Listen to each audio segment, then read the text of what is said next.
try to do this without a microphone, so if anybody has a problem hearing me, let me know. Usually not a problem. So, as was said, I am the Polk County Medical Examiner. I've been here for approximately just over 13 years. Previous stints in Green Bay, Wisconsin, and then San Jose, California, where I actually grew up, and then came back to the Midwest, which was, I'm from Mansfield, Ohio, so this is coming back for me. I'm going to show you some slides here that give you an idea of what we're facing both nationally and locally in the country. Probably most of you have seen this. It's gotten a lot of press recently, fortunately for us, because we're still seeing, I think, the tip of the iceberg.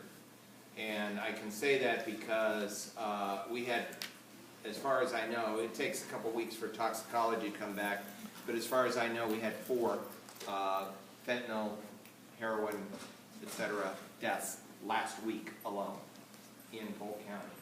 So it's a monumental problem. And it's all over the country. It's overwhelming our offices. We don't have enough medical examiners to go around, and the drug epidemic has caused us to sometimes double our caseload in certain areas, such as Ohio, where this pretty much sort of started out, southern Ohio, and then also in the Northeast, they're seeing quite a bit of it. Again, I think it's just coming to Iowa. Here was an article from earlier, this is, as you can see, 2017, September, 101 in Milwaukee County fentanyl deaths in a year. Florida, they're seeing a lot of these kind of deaths. Alberta, Canada, it's all over the world. It's hitting celebrities such as Prince, and it's now Florida's deadliest drug, fentanyl and the fentanyl analogs. So basically, to give you an idea, for those of you that don't know what fentanyl is, it's a synthetic opiate. This was an article, I'm going to put this into a PowerPoint eventually, but I thought this was a very interesting article, and I think most of you can see it. It was from the Washington Post just a few weeks ago. And if you can see, this is a morphine molecule right there. And then you go to codeine, and it's even smaller. Codeine is not as potent as morphine. If you go to hydrocodone, it's more potent than morphine, but it's still not what we're experiencing now. Oxycodone, even more. Methadone, a little bit more. Heroin, which is basically pure morphine from a poppy seed, a poppy plant, and it's historically it came in from East Asia, harvested there as a milk that comes off of the poppy, and then it's purified and people inject it. The situation was back in the day when I was young and growing up, and several of you in the audience probably remember the heroin epidemic that we went through back in the 50s and 60s. That was heroin that was coming in from East Asia and China, some from Mexico, and it was coming from the plant. So as it was imported by the drug distributors, the users got a low-grade heroin. So that they would inject it, they would get the same high, they would know that they could go back pretty much routinely to that distributor, that drug dealer, get about the same potency, so they would inject the same every time. The only problem they got into is when they were busted, thrown into jail or prison for, a few weeks to a few years, then they come out and they try to do their same dose, they now don't have the physical tolerance to that drug, and they're dead. Because you have to increase your dosage as you go along in order to get the same effect. So that's where heroin was. Now we come up with things like buprenorphine, which is one of the synthetics. We talk now about fentanyl. So this is what it started with. Fentanyl here is a medication that is extremely effective for pain. It's frequently used as a patch, but people that abuse it will scrape that glue off the patch that has the drug in it. They'll inject it, they'll snort it, they'll eat it, they'll do anything. They smoke it. They'll roll up the patches and smoke the patches. The patches are plastic, so you can imagine that's not a very pleasant experience, but it's one way to get the drug into your body very quickly, and drug abusers will do anything they can do to get the drug in their body quickly. So there's fentanyl. Then we look at carfentanil. This is the one, this is the elephant tranquilizer. It's popularized in the media. This is it, but it's not there. It goes on for the next several pages. So the problem with these drugs that we're seeing now, that are coming in fairly pure form, they're cheap. They're cheaper than, they're certainly a lot cheaper than the opiate drugs that probably half of you have in your medicine cabinet at home. Your hydrocodones, your oxycodones. We're the problem. Physicians are the problem. Because you go in for your knee surgery and you get operated on, and what does your orthopedic surgeon do? He gives you 30, 60, 90 more oxycodone. You need maybe a day or two after, let's say, a meniscus surgery. If that. Most people don't even need that. But maybe you need a couple days. You don't need 180 tablets. So what happens is you take them, and then you either become addicted, which is not uncommon, if you have the right brain makeup, and there's no way to tell which of you, if I would give you hydrocodone or oxycodone, would become addicted to it, and the person sitting next to you might be able to take the same amount and not become addicted. There is no way to predict it. So you either become addicted, or what do? How many of you had kids? How many have kids at home? A lot. What are you going to do? You're going to put it in your medicine cabinet. And then what are your kids going to do? These things are really pretty valuable on the open market. So if your kids take that bottle of oxycodone out of your medicine cabinet and take it to school, they might be able to sell it for $10 a pill. That's pretty good markup. So then they'll addict somebody else.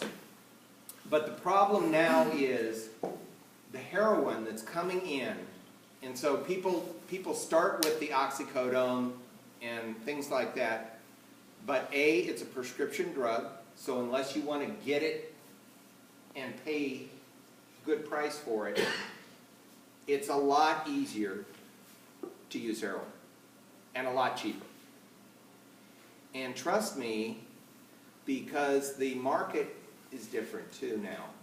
Back in the day, if you wanted to score some heroin, you would have to go down to where my old office was at 19th and Carpenter. That's in the hood. And you'd have to go out there on a street corner and find a drug dealer and purchase your heroin. And you'd go back every time. Not exactly a pleasant experience, because there's guns that go off in that neighborhood all the time, every night. So the drug dealers figured out a new distribution mechanism.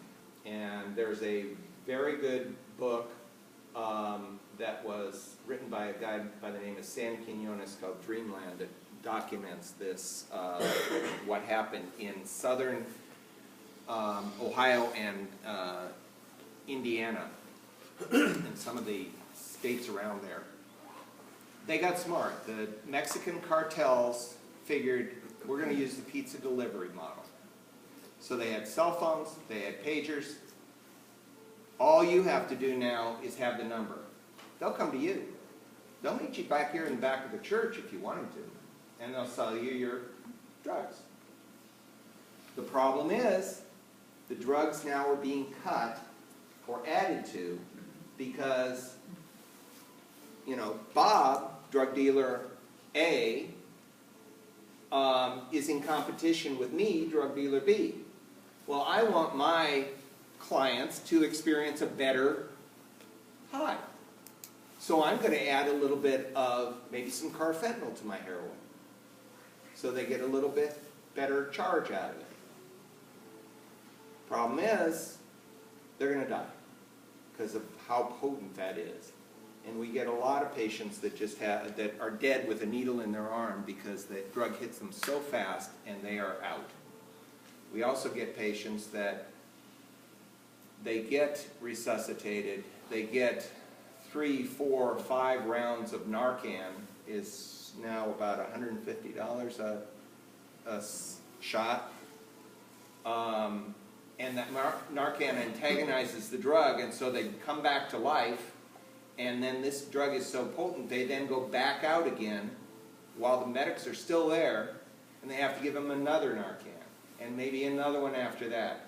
So, and then they may be fine, they go back home, and they're going to die. Here's what happened. This is in Cuyahoga County. Again, Ohio was unfortunately one of the places that it was. Total overdose deaths went from, in 2013, 340 cases, 2017, 850 cases. Fentanyl-related fatalities at Cuyahoga County Medical Examiner's office, and this is just among African Americans. It is, in that part of the world, a bigger problem for African American black population than it is for the Caucasian population. Here it's probably just the opposite. I see many more whites overdosing on drugs than I do blacks. So we used to talk about motor vehicle and firearms as being so dangerous.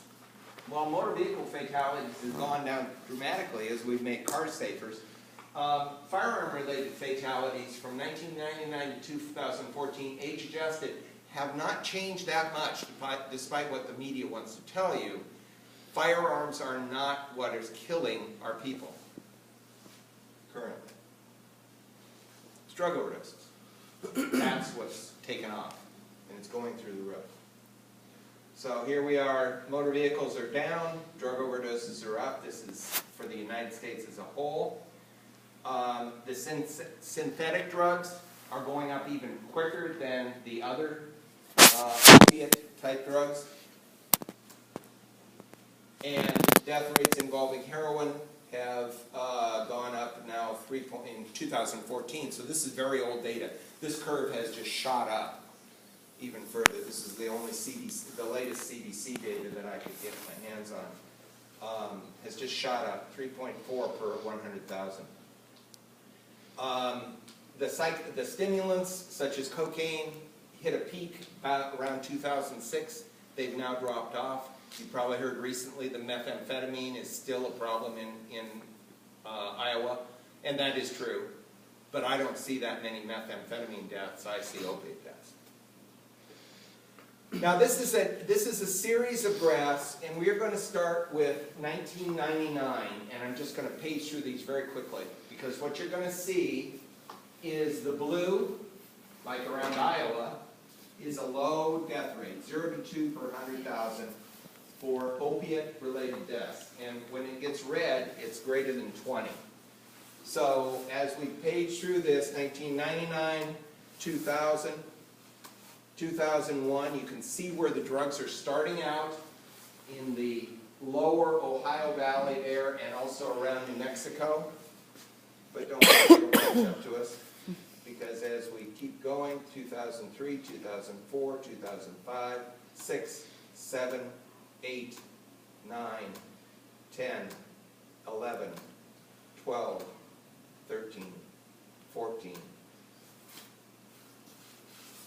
It's all over the country now. There's some pockets. but you saw the red expand to fill the country. This is Polk County data. The latest we have, and 2017 is extrapolated by date, or year to date, and this was done probably June data, so it's going to be even higher than that because we've seen a lot more recently. So back in 2005, just after I started, we had under 10 total deaths in Polk County. We are now approaching 100. I know we're going to be over 100 in 2017 in just that few years. This is the drug causing the death. So if you go back to the previous one, it's just drug was listed somewhere on the death certificate, so this is sort of giving us a prevalence, but not necessarily what's killing people. This is the one that's causing the death.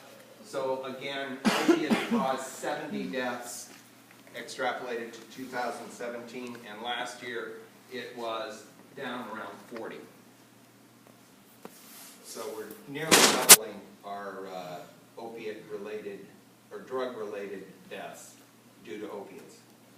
And again, the drug present in the screen, not just mentioned on the death certificate, but actually in the screen somewhere, even higher, approaching 180 of my cases every year are due to have the opiates present in their screen.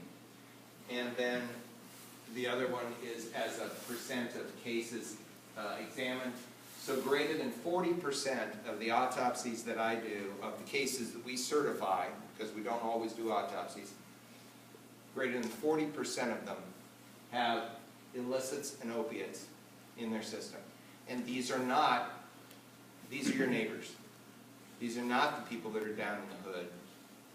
These are our neighbors. Windsor Heights, West Des Moines, Waukee, everywhere.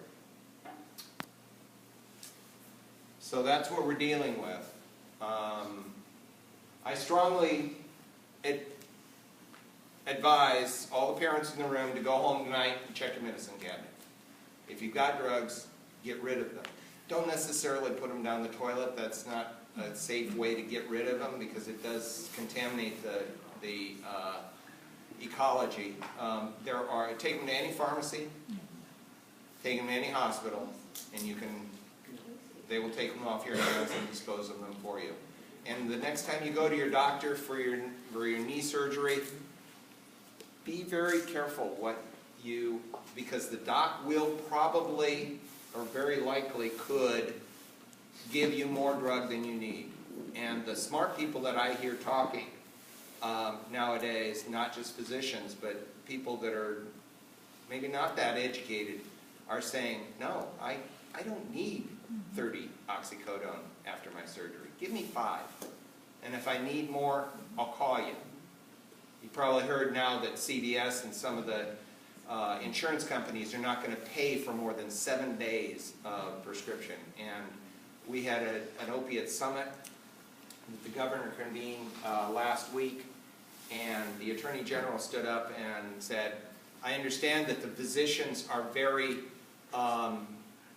disturbed about this, especially in rural Iowa, because if you have someone that has chronic pain and you prescribe them their opiates that they actually do need in rural Iowa, and they can only get 7 days worth, that means they have to come back to your office every 7 days. That may be a 100, 200 mile drive. That may not be something that they can do. But as Attorney General Miller said, we've got a crisis, and when we're in a crisis, we have to take desperate measures. And so I conceive that the legislature is going to crack down to try to save people from what you're seeing on the screen. Bob.